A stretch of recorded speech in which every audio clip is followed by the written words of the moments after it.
casual, cara super untuk menghafal. No cola beritem sulfat. No cola beritem sulfat. Maksudnya apa? No berarti asam nitrat.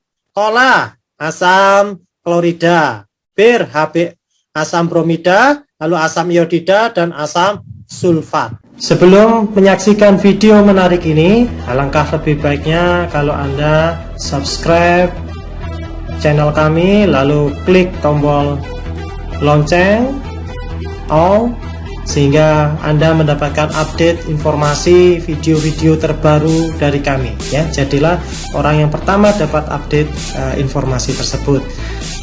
Kesuksesan Anda adalah kebahagiaan dari kita semua ya. Sukses bersama itu asik ya. Mari kita saling mendoakan. Video-video di sini bisa Anda nikmati dengan berbagai konten ya, baik itu mulai dari kimia ya, panduan YouTube, filsafat, logika, kreatif dan sebagainya ya. Jadi larutan adalah campur antara zat pelarut dengan pelarut ya, dengan pelarut. Sekarang kita bahas macam larutan berdasarkan daya hantar listriknya. Ada yang dinamakan dengan larutan non elektrolit. Karena non berarti dia tidak dapat menghantarkan listrik. Ada juga larutan elektrolit ya. Larutan elektrolit ini adalah larutan yang dapat menghantarkan listrik. Larutan elektrolit sendiri itu ada elektrolit lemah dan ada elektrolit kuat. Kalau pada non elektrolit secara mikro ya, kita sudah bahas tentang dunia kimia yang disebut dengan mikro ya. Itu dalam air itu tidak terionisasi. Kita nggak bisa lihat ya. Tidak terionisasinya itu nggak bisa kita lihat ya. Lalu derajat ionisasinya alfanya itu sama dengan 0.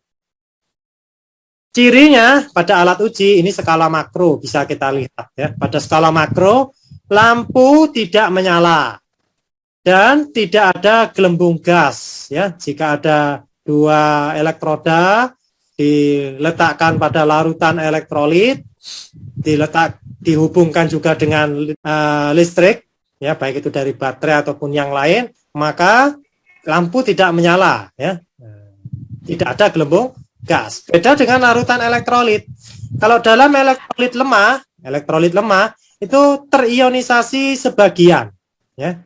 Nah, jadi ada sebagian yang menjadi ion. Nah, sebagiannya lagi itu tidak menjadi ion ya, tetap menjadi molekul. Sehingga ini disebut dengan terionisasi sebagian. Derajat ionisasinya itu antara 0 sampai dengan 1. Nah, dia daya hantar listrik yang lemah. Ya. Skala makronya lampu itu menyala redup atau tidak nyala juga nggak apa-apa, tapi ada sedikit gelembung gas. Ini ada sedikit gelembung gas ini menunjukkan dia elektrolit lemah. Ya. Walaupun lampu itu tidak menyala atau menyala redup. Kalau elektrolit kuat, dia terionisasi sempurna, semuanya menjadi ion, nggak ada yang menjadi tetap menjadi molekul atau padatan ionik, nggak ada ya. Nah, lalu di sini alfanya derajat ionisasinya itu 0 ya. Derajat ionisasinya 1. Daya hantar listriknya kuat. Lampu akan menyala terang. Dan ada banyak gelembung gas. Nah, sudah saya beri kata kunci untuk bisa mempermudah Anda mengingat ya. Contoh ya. Pada larutan non elektrolit itu biasanya.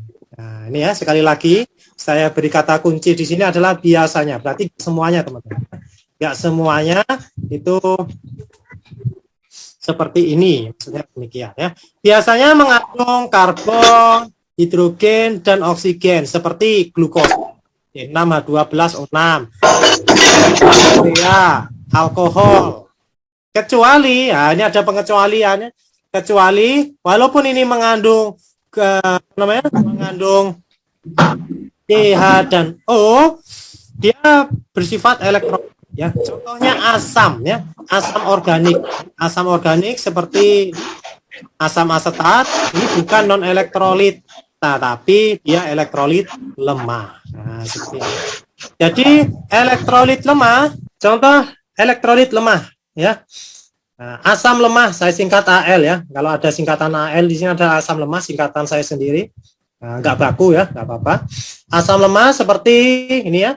Asam fluorida, asam asetat seperti ini, asam asetat. Selain asam kuat itu merupakan asam lemah. Nanti yang kita hafalkan ini asam kuatnya saja karena asam kuat ini lebih sedikit ya.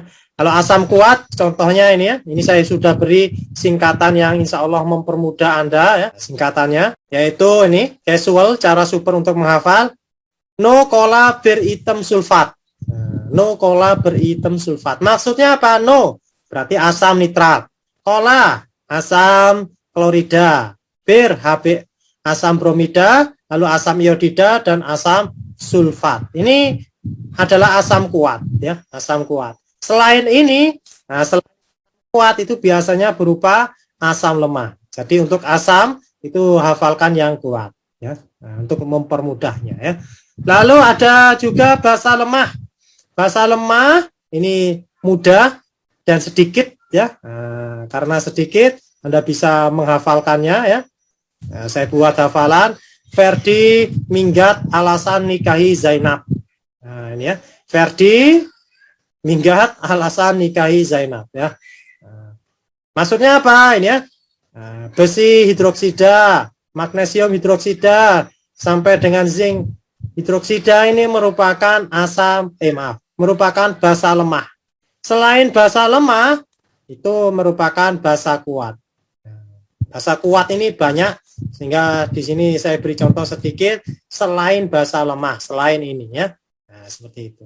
Lalu ada lagi garam ya, garam merkuri dan garam rangkap ya.